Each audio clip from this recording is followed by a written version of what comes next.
नमस्कार, हिमाचल न्यूज में आपका बहुत बहुत स्वागत है। चलिए शुरू करते हैं आज की 10 फटाफट बड़ी खबरों से। हिमाचल प्रदेश में राहुल गांधी की खटाखट योजना का पर्दाफाश, कांग्रेस पर जमकर बरसे जयराम ठाकुर। हिमाचल प्रदेश में आर्थिक संकट गहराता हुआ नजर आ रहा है। राज्य के इतिहास में पहली बार हुआ है जब सरकारी कर्मचारियों को वेतन और पेंशनधारियों को पेंशन मिलने से महीने की दूसरी तारीख पर भी नहीं मिला। बताया जा रहा है कि केंद्र सरकार ने रेवेन्यू डेफिसिट ग्रांट आने के बाद 5 या 6 तारीख तक कर्मचारियों को वेतन और पेंशन मिल पाएगी। नेता प्रतिपक्ष जयराम ठाकुर ने मुख्यमंत्री सुखविंदर सिंह सुक्खू सरकार के साथ आला कमान पर भी निशाना साधा है। उन्होंने कहा कि हिमाचल प्रदेश में राहुल गांधी की खटाखट योजना का पर्दाफाश हो चुका है। पूर्व मुख्यमंत्री जयराम ठाकुर ने कहा, हिमाचल प्रदेश में आर्थिक संकट गहराता जा रहा है। प्रदेश में डिपो में इतने दिन तक नहीं मिलेगा सस्ता राशन। हिमाचल प्रदेश के डिपोओं में राशन कार्ड धारकों को सोमवार से 3 दिन तक सस्ता राशन नहीं मिलेगा। इसको लेकर खाद्य नागरिक एवं उपभोक्ता मामले विभाग ने सभी जिलों को सूचना जारी कर दी। 4 सितंबर तक राशन कार्ड लाभार्थियों का डेटा सूचना प्रौद्योगिकी विभाग के सर्वर से राष्ट्रीय सूचना विज्ञान केंद्र के सर्वर में स्थानांतरित किया जाएगा। इसके चलते ईपीओएस मशीनें डिपोओं में काम नहीं करेंगी। विभाग ने 3 दिन तक राशन डिपोओं में राशन के आवंटन पर रोक लगाई है। जब आर्थिक संकट नहीं तो क्या नहीं आ रहा वेतन, जयराम ठाकुर ने सुक्खू सरकार पर कसा तंज। हिमाचल विधानसभा मानसून सेशन में नेता प्रतिपक्ष जयराम ठाकुर ने सुक्खू सरकार पर हमला बोला है। उन्होंने कहा कि 2 दिन से लोग वेतन की राह देख रहे हैं। फोन के हर मैसेज यही सोचकर चेक करते हैं कि कहीं वेतन तो नहीं आया। अपने सहकर्मियों और अन्य विभागों से लोगों से फोन करके पूछ रहे हैं कि सैलरी आई क्या। आज तक प्रदेश में ऐसी स्थिति नहीं आई कि कर्मचारियों को वेतन के लिए तरसना पड़े। सीएम सुक्खू ने कहा कि प्रदेश में आर्थिक संकट नहीं है, हिमाचल को बस वित्तीय अनुशासन की जरूरत है और राज्य सरकार अर्थव्यवस्था को सुधारने की दिशा में कार्य कर रही है। अब गांव में घर बनना है तो बदलेंगे भवन निर्माण के मानक। हिमाचल प्रदेश के ग्रामीण क्षेत्रों में भवन निर्माण के मानक बदले जाएंगे। प्रदेश में प्राकृतिक आपदाओं के लगातार बढ़ते खतरों के मद्देनजर सरकार भवन निर्माण को लेकर नियम सख्त करने जा रही है। सोमवार को इस बाबत विधानसभा में नगर एवं ग्राम योजना मंत्री राजेश धर्माणी ने नगर एवं ग्राम योजना संशोधन विधेयक 2024 पेश किया। विधेयक में भूस्खलन और इमारतें ढहने की घटनाओं को रोकने के लिए उचित जल निकासी की व्यवस्था और इमारत की मजबूत नींव के लिए मानक तय किए गए हैं। विधेयक में 1000 वर्ग मीटर से अधिक प्लॉट क्षेत्र में बनने वाले सभी भवनों के लिए मानक तय किए गए हैं। सीएम सुक्खू बोले, 5 साल में स्वास्थ्य क्षेत्र में जो नुकसान हुआ उसे ठीक किया जा रहा।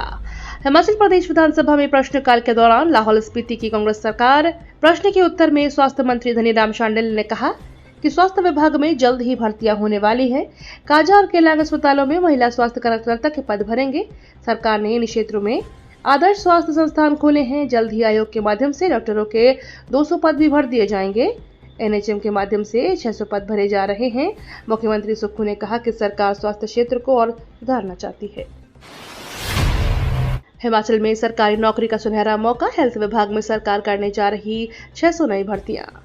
हिमाचल विधानसभा मानसून सेशन में स्वास्थ्य मंत्री कर्नल धनीराम शांडिल ने कहा कि नेशनल हेल्थ मिशन के तहत स्वास्थ्य विभाग में विभिन्न श्रेणियों के 600 पदों को भरा जाएगा। प्रदेश सरकार हर विधानसभा क्षेत्रों में आदर्श स्वास्थ्य संस्थान बना रही है। इसमें स्टाफ की तैनाती की जाएगी।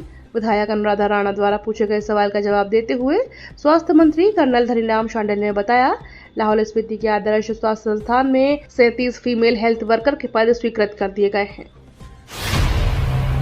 हिमाचल प्रदेश एनसीएमसी सेवा शुरू करने वाला बनेगा देश का पहला राज्य। हिमाचल प्रदेश एनसीएमसी सेवा शुरू करने वाला देश का पहला राज्य बनने वाला है। 5 सितंबर को स्टेट बैंक ऑफ इंडिया के सहयोग से इस कार्ड सेवा का शुरू होने जा रहा है।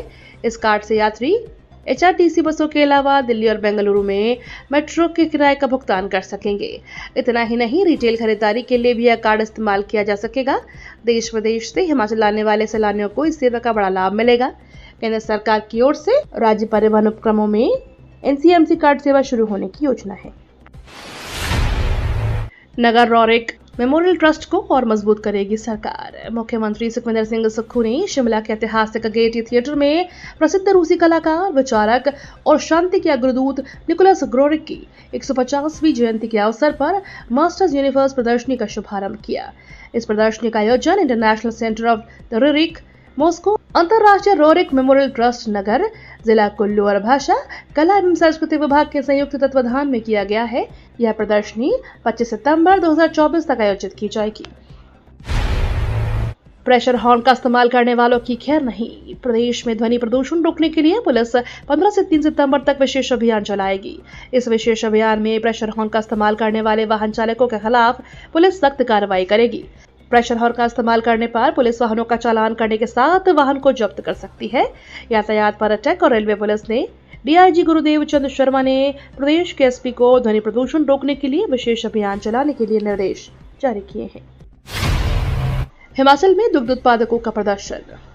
हिमाचल प्रदेश के शिमला जिले के रामपुर में बड़ी संख्या में लोगों दत्तनगर के मिल्क प्लांट के बाहर प्रदर्शन किया।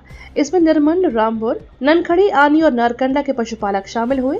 दत्तनगर मिल्क प्लांट के बाहर पशुपालकों ने चेतावनी देते हुए कहा कि यदि जल्द समस्याओं का समाधान नहीं हुआ तो उग्र आंदोलन किया जाएगा। हिमाचल दुग्ध उत्पादक संघ के राज्य संयोजक प्रेम चौहान और राज्य सह संयोजक रणजीत ठाकुर ने कहा कि दूध उत्पादक दूध के उचित दाम नहीं मिलने से परेशान है। हिमाचल के सिरमौर में भारी बारिश, उफान पर नदियां, 8 जिलों में बाढ़ का अलर्ट। हिमाचल प्रदेश में पिछले कुछ दिनों से मंद पड़ा मानसून फिर से एक्टिव हो चुका है। येलो अलर्ट के बीच राज्य के अधिकांश हिस्सों में वर्षा का दौर शुरू हो चुका है। सिरमौर में बीती रात से भारी बारिश हो रही है। इसमें जिले की नदियां उफान पर हैं। रेणुकाजी में नदी के जलस्तर में हुई बढ़ोतरी से जटौन डैम के 2 फ्लड गेट खोलकर पानी छोड़ना पड़ा है। रात को करीब 1:45 बजे डैम से पानी छोड़ा गया। इससे दोगुना नदी का जलस्तर बढ़ गया है। सुप्रीम कोर्ट ने अडानी पावर की याचिका पर हिमाचल प्रदेश सरकार को जारी किया नोटिस। अडानी परिवार की याचिका पर सुनवाई करते हुए सुप्रीम कोर्ट ने हिमाचल प्रदेश सरकार को नोटिस जारी किया। कंपनी ने अपनी याचिका में हिमाचल प्रदेश हाई कोर्ट के आदेश को चुनौती दी है, जिसमें जल विद्युत परियोजना से संबंधित 280 करोड़ रुपए का प्रीमियम वापस करने को एकल पीठ के फैसले को पलट दिया था। अडानी पावर लिमिटेड ने किन्नौर जिले में 969 मेगावाट की जंगी थोपन विद्युत प्रोजेक्ट के संबंध में हिमाचल सरकार से 280 करोड़ रुपए की वापसी की मांग की। कृषि और वानिकी विश्वविद्यालय में वीसी की नियुक्ति के बदलेंगे नियम, सरकार के पास कुलपति के चयन की शक्ति। कृषि और वानिकी विश्वविद्यालयों में कुलपतियों की नियुक्ति के नियम बदलेंगे। सोमवार को कृषि मंत्री चंद्र कुमार ने विधानसभा में कृषि, औद्योगिकी और वानिकी विश्वविद्यालय अधिनियम 1986 संशोधन विधेयक प्रस्तुत किया। विधेयक में कृषि, औद्योगिकी और वानिकी विश्वविद्यालयों में से एक समान मानक लागू करने का प्रावधान किया है। कृषि विश्वविद्यालय पालमपुर और औद्योगिकी एवं वानिकी विश्वविद्यालय नौणी सोलन में कुलपति की नियुक्ति की व्यवस्था बदलने का प्रावधान किया गया है। देश भर के किसानों को मोदी कैबिनेट ने दी 7 बड़ी सौगात। केंद्रीय कैबिनेट की बैठक में किसानों से जुड़ी 7 योजनाओं को मंजूरी मिल गई है। केंद्रीय मंत्री अश्विनी वैष्णव ने यह जानकारी दी है। उन्होंने बताया कि किसानों की जिंदगी में सुधार और उनकी इनकम बढ़ाने के लिए कैबिनेट ने सोमवार को 7 बड़े फैसले किए हैं। प्रधानमंत्री मोदी की अध्यक्षता में हुई केंद्रीय मंत्रिमंडल की बैठक में कृषि क्षेत्र से संबंधित इन 7 कार्यक्रमों के लिए करीब 14,000 करोड़ रुपए को मंजूरी दी गई है। डिजिटल भारत निधि के नियम लागू, ग्रामीण क्षेत्रों में आएगी क्रांति। केंद्र सरकार ने दूरसंचार अधिनियम 2023 के तहत नए नियम डिजिटल भारत निधि लागू कर दी है। इसका उद्देश्य ग्रामीण और वंचित क्षेत्रों में दूरसंचार कनेक्टिविटी बढ़ाना है। केंद्रीय मंत्री ज्योतिरादित्य सिंधिया ने कहा कि नियमों के तहत ट्राई ने टेलीकॉम कंपनियों से मोबाइल यूजर्स को स्पैम और धोखाधड़ी से बचाने के लिए प्रयास करने को कहा है। महिलाओं, वंचितों, दिव्यांग आदि को इस नीति से धन ट्रांसफर किया जाएगा। ये तो थी आज की 10 बड़ी खबरें। डेली खबरों से अपडेट रहने के लिए चैनल को सब्सक्राइब करना बिल्कुल ना भूलें।